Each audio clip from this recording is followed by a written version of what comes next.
कारवाई करायचं पत्र, त्या ठिकाणी गुन्हा 420च्या अंतर्गत गुन्हा दाखल करायचं पत्र हे संपूर्णपणे त्या ठिकाणी नौटंकी आहे। संतोष सुळे हा माझ्या वडिलांच्या पासून आमच्यासोबत काम करणारा सहकारी आहे। कुठली कारवाई करा, कोणत्या अनुषंगानं याच्यावरती कारवाई करा म्हणून अशा पद्धतीचा कोणताही अर्ज संतोष सुळेचा नव्हता। आणि खोटे त्या ठिकाणी आरोप करण्याचं काम कालच्या पत्रकार परिषदेमध्ये केलं। श्री विठ्ठल सहकारी साखर कारखान्याच्या अनुषंगानं काल विद्यमान चेअरमननी जी पत्रकार परिषद घेतली आणि त्यामध्ये दातांत आणि खोटे त्या ठिकाणी आरोप करण्याचं काम कालच्या पत्रकार परिषदेमध्ये केलं। त्याच्या बाबतीत खुलासा म्हणून आजची पत्रकार परिषदेचं या ठिकाणी आयोजन केलं। आपण उपस्थित राहिला आपल्या सर्वांचं स्वागत करतो।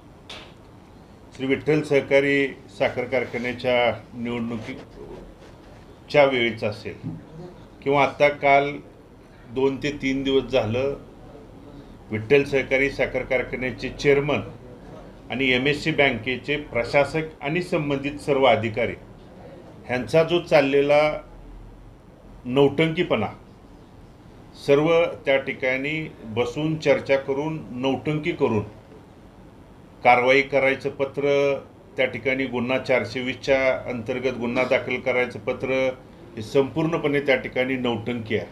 आणि या नौटंकीचं आणि त्यांच्या चुकीच्या चाललेल्या कार्यपद्धतीचा कोणावरती तरी आरोप आणि प्रत्यारोप करून त्या ठिकाणी खापर फोडायचा प्रकार कालच्या पत्रकार परिषदेत त्या ठिकाणी झाला।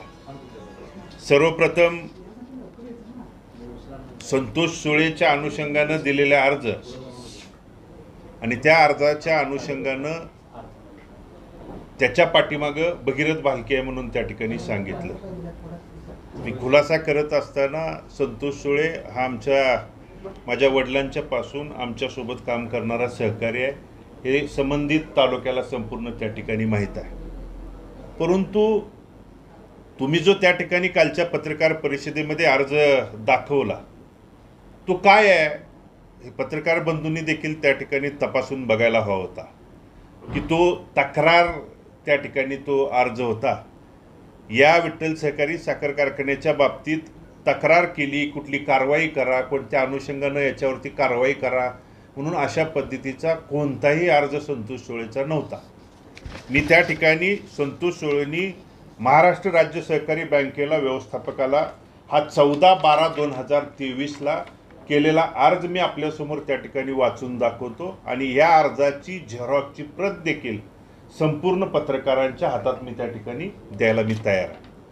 विषय श्री विठ्ठल सहकारी साखर कारखाना लिमिटेड वेणूनगर गोरसाळे यांचे सन 2017 ते सन 2023 या कालावधीत उत्पादित झालेल्या साखर पोत्यावरील घेतलेल्या टॅगिंग रकमेचा तसेच कारखान्याने आपल्याकडे केलेल्या परताव्याच्या तपशीलवार माहिती मिळण्याबाबत सन 2017 म्हणजे आदरणीय नानांचा चेअरमन पदाचा कार्यकाळ, त्यांच्यानंतर माझ्या स्वतःचा त्या ठिकाणी चेअरमन पदाचा कार्यकाळ आणि त्यानंतर विद्यमान चेअरमन अभिजित पाटलांच्या या 2 हंगामातल्या त्यांचा कार्यकाळ काय केलं।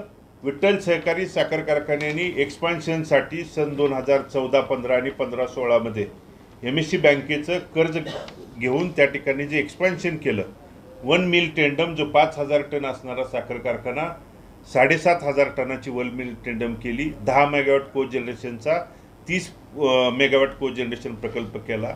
ते करत असताना घेतलेल्या कर्जाच्या पोटी साखर कारखान्याच्या उत्पादित झालेल्या पोत्यातून उत्पादित झालेल्या युनिटमधून MSC बँकेला किती रकमेचा परतावा मिळाला हे 2017 पासूनची माहिती त्या ठिकाणी मागितली। आणि म्हणून माहिती मागणं हा जर तक्रार होत असेल तर याच्यासारखं लोकशाहीतलं दुर्दैव त्या ठिकाणी नाही।